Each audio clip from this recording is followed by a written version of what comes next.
Sur la Méditerranée, on n'a pas de marée. À condition de se protéger de la houle, on peut s'installer sur l'eau, sur la mer. Et c'est ce qu'on fera ici, donc, au port de Marseille. On va s'installer grâce à la construction d'une digue. C'est une digue qui se construit par des fonds assez hauts quand même, 12 mètres, 15 mètres, voire 20 mètres à certains endroits.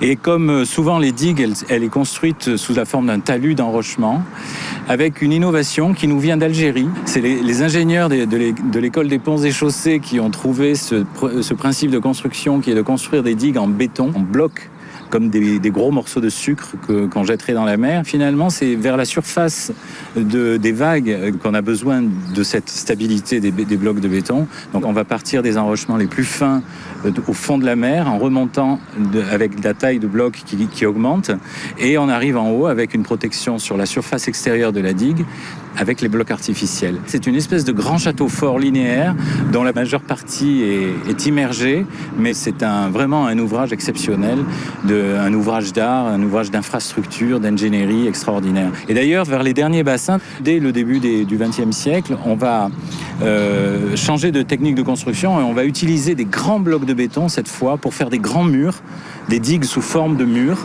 Et toutes ces digues-là ont bougé un jour sous la houle, alors que l'ancienne digue, celle dont je vous ai parlé, n'a jamais bougé.